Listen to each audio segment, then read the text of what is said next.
इस लेक्चर के अंदर हमने इस जो इमेज और ये शेप का पार्ट कवर कर लिया, इसको एक फ़ोल्डर के अंदर डालेंगे। फ़ोल्डर में डालने से पहले मैं इस टेक्स्ट की थोड़ी-सी और सेटिंग कर लूँगा। थोड़ा-सा इसको उस ब्रोशर के मुताबिक सेट करके हम इसको लेकर आते हैं। इसको आज सेटिंग करके हम फ़ोल्डर में डाल देंगे, ठीक है? ये सबसे पहले इन दोनों लेयर्स को मैं सेलेक्ट करता हूँ। लेयर को सेलेक्ट करने के बाद दोनों लेयर्स को सेलेक्ट करने का मकसद ये है कि दोनों इकट्ठी मूव करें और इसको थोड़ा-सा इधर कर लेता हूँ। तो ये जो क्योंकि मैंने ब्रोशर की जो लाइन लगाई है, एंडिंग लाइन दोनों साइडों पे, इससे बाहर नहीं जाना चाहिए टेक्स्ट। मेरे मुताबिक कोशिश करें कि जो आप मार्जिन्स डिफ़ाइन करें उससे आगे टेक्स्ट ना जाए, क्योंकि वो फिर बुरा लगता है आगे पीछे।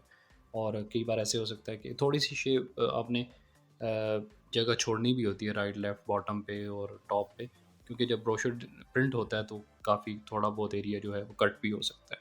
तो इसलिए आपने ये जो मैंने मार्जिन्स डिफ़ाइन किए हैं टॉप, बॉटम, लेफ़्ट, राइट, इसका मकसद यही था कि आपके थोड़ा-सा स्पेस बच जाए ताकि जब प्रिंट हो ब्रोशर तो आपकी वो चीज़ें कट ना हो, ठीक है?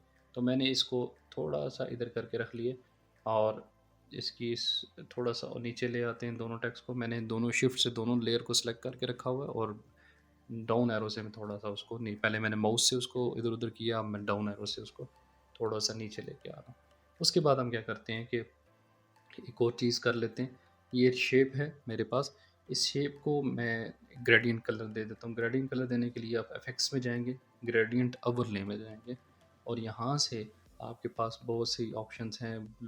पर्पल है, पर्पल देंगे तो उसके पीछे आप देखें, उसके ऊपर पर्पल जो है वो डिज़ाइन वो पर्पल ब्लू और इस तरह की शेप आना स्टार्ट हो गई है। अगर ये देंगे तो वो डिफरेंट कलर्स है उसके ऊपर, क्योंकि उसमें से कुछ कलर्स को उसके ऊपर नहीं लगा रहे, क्योंकि हमने उसको पहले कौन सा कलर दिया, वो ब्लू कलर दिया, तो ब्लू को कंबाइन करके इन कलर कलर के साथ उनको कंबाइन करके कलर्स बना रहा है। इस तरह अब आपने क्या करना है कि आप यहाँ से डिफरेंट ग्रेडिंग कलर दे देते हैं। मैं यहाँ से इसको ये कलर दे रहा हूँ, ग्रेडियंट कलर दे के ओके प्रेस कर दिया, तो एक बेहतरीन सी लुक आ गई है उसके अंदर, एक डिफरेंट सी लुक आ गई। अब इसके जो मेरे पास सारे हैं, जो इनको मैंने फ़ोल्डर के अंदर डालना है, जिन-जिन लेयर को डालना है उनको मैं सेलेक्ट कर लूँगा।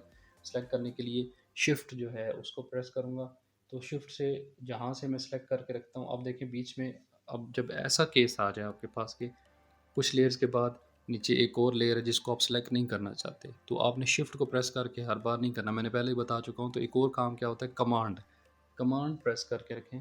कमांड से जिस लेयर के ऊपर आप क्लिक करते जाएँगे सिर्फ़ वही लेयर सेलेक्ट होगी।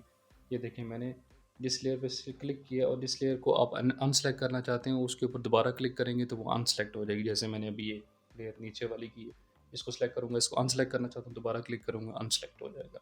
तो ये देखें, बीच की लेयर मैं नहीं सेलेक्ट करना चाहता था, तो मैंने कमांड प्रेस करके रखा और अपनी मर्ज़ी से जो लेयर सेलेक्ट करना चाहता था वो मैंने चुन ली, ठीक है?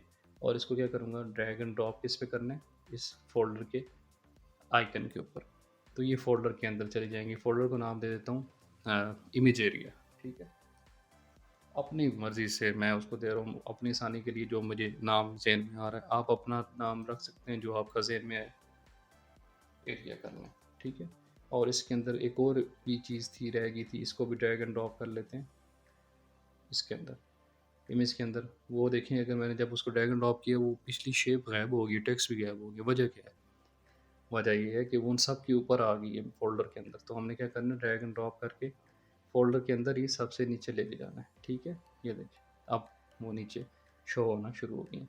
तो अब मेरे पास ये फ़ोल्डर बन गए, 2 फ़ोल्डर, वो जो यहाँ पे मेस क्रिएट हुआ हुआ था वो कम हो गया मेरा। फ़ोल्डर के अंदर है, जब भी मुझे जो चीज़ चाहिए होगी फ़ोल्डर ओपन करूँगा या उस लेयर पे क्लिक करूँगा तो खुद ही फ़ोल्डर ओपन हो जाएगा और वो उस लेयर को सेलेक्ट कर देगा। जैसे अब मुझे ये शेप चाहिए थी, अब टेक्स्ट पे क्लिक किया है, तो टेक्स्ट आ गया, शेप चाहिए, शेप पे क्लिक करूँगा, शेप आ जाएगी। इमेज पे क्लिक करूँगा तो इमेज को वो खुद ही सेलेक्ट कर देगा। अगर नहीं होती तो आपको पता है फ़ोल्डर के अंदर, फलाँ फ़ोल्डर के अंदर ये लेयर पड़ी हुई है। आज के लेक्चर में इतना ही, मिलते हैं आपसे नेक्स्ट लेक्चर में, तब तक के लिए आपसे इजाज़त चाहूँगा। Thank you so much.